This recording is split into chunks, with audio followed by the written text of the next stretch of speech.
Now, going over to the political part podcast, you have the new FCC Chairman Brendan Car highlighting the ineptitudes of the Biden-Harris administration, with many saying we're in good hands, unlike people who actually have Allstate insurance, which is actually pretty bad, allegedly. Now, this comes to us thanks to End Wokeness, and he says, quote,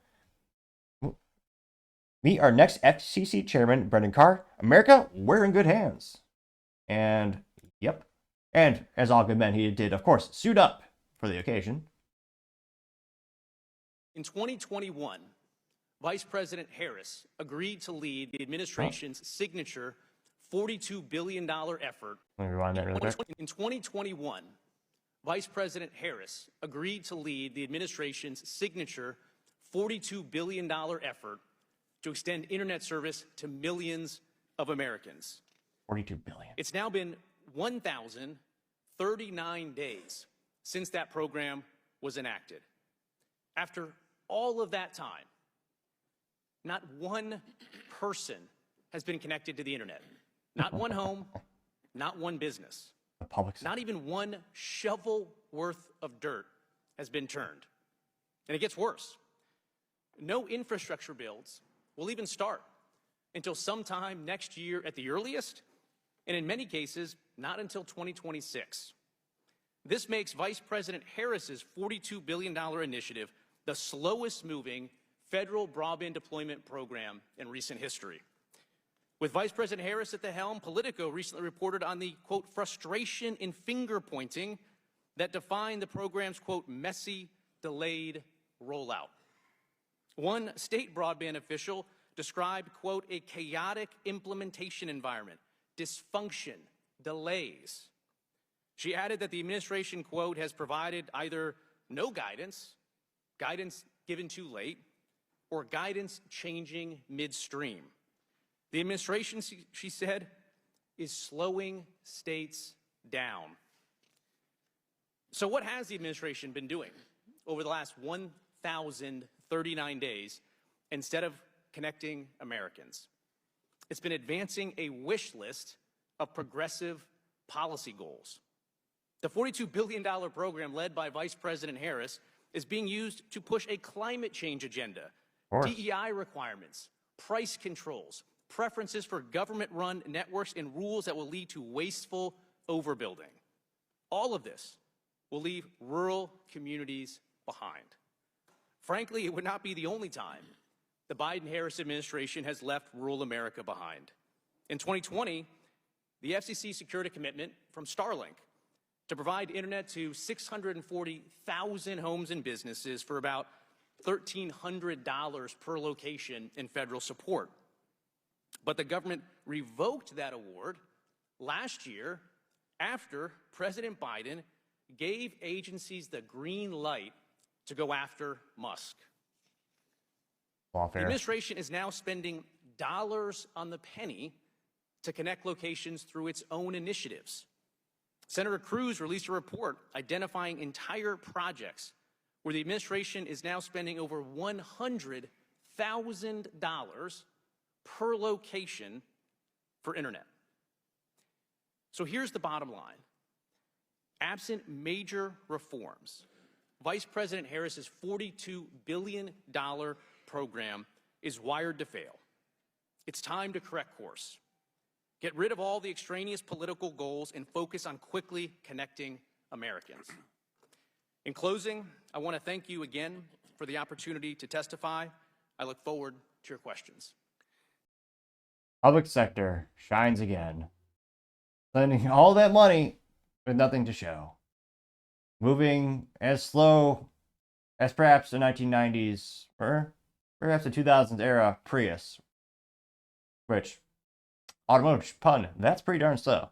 Now, this didn't go as far as I thought it should. It got about 250,000 views and 5.3 thousand likes.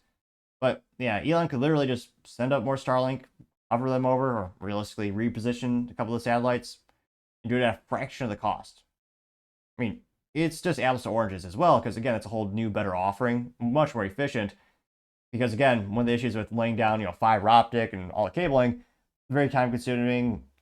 You also have to worry about, well, Lord knows how many times construction sites are digging and they accidentally hit a fiber channel. Just having it come from satellite, there's a lot of advantage to that. Now, going to the comments section, one of the first ones comes from Paul Zupa. Paul Zupa says, quote, I'm sure most Democrats have never heard Brendan Car give this criticism of Kamala and her failed broadband program. It's also telling how many Democrat lawmakers at the hearing weren't even paying attention to what Car said. They're just looking at their phones, getting 57 likes, which, I mean, I would say, yeah, I mean, that's kind of the par for the course, just not paying attention. And also when someone's being critiqued, on average, if they're trying to divert attention, perhaps maybe indicate shame, but that would actually suggest they have a modicum of responsibility. And let's be honest, they're government employees. Not sure if they have that. You also have AKA simply saying, let's go, getting 31 likes. America Papa Bear says, I love this pick, getting 18 likes. Christian Engineer says, strong pick, getting 10 likes. Anti-woke memes did in fact respond in meme form, said, quote, wokeness must be abolished from the government ASAP. And is it, get that gal's name, is it Jen Psaki? And it says, the party that says men can get pregnant want to control disinformation on the internet. Getting 46, getting 47 likes. Salty Goat says, quote, looking more and more every day like we're going to have actually get some things done this time around, getting 176 likes. Getting 177. Anti-left memes has a picture of Jim Halpert from The Office pointing to the whiteboard. The cliche meme where it says, if you want to know who the bad guys are, it's the side who wants to arrest you for memes and jokes, getting 27 likes, which, yeah, they're already doing that in the UK and other, I would say now third world countries, banana republics. You also have anti-woke memes saying, we dodged this disaster. It's a picture of Kamala Harris. It says, quote, open borders, weak military, runaway national debt, cultural warfare, destruction of liberties, mass inflation, terrible economy, unaffordable housing, global conflict. The Harris record, getting 39 likes. Now you also have Gina Fauci saying, love what we've seen thus far. And there's little screenshots of Brendan Carr's tweets saying, quote, good morning and God bless America, which is something you don't see from Democrats these days. That's probably one of the biggest, well, it's hard to say what's the biggest blunder of the Kamala Harris campaign. She's had many, probably read a couple of books about that. Or shoot, probably an entire Encyclopedia Britannica worth of books, which might be a dated reference since they haven't published those for probably a decade. But nevertheless, yeah, he said, good morning, God bless America. At Kamala Harris rally, someone said, something to the kin of, God bless America. And she literally said, you're at the wrong rally, which, I mean, given their track record with religious freedoms, yeah, they are, saying the quiet part out loud. They got 56 likes. Let's see. Anti-left meme says, Brendan Carr is bringing the energy of George Washington. And George Washington apparently said, quote, if the freedom of speech is taken away, the dumb and silent will, we may be led the sheep to slaughter. I think they're missing a comma there, but nevertheless, great quote, getting 18 likes. So yeah, in theory, they should just call up Elon and immediately say, hey, why don't you just throw a couple more satellites in there, do it at a fraction of the cost with pretty darn good reliability? I mean, in order to get, I think, to get internet to rural America at a cheap price point, realistically, I think that's probably the best way to go and the fastest way to go, because again, digging conduit and laying down fiber is pretty time consuming as well.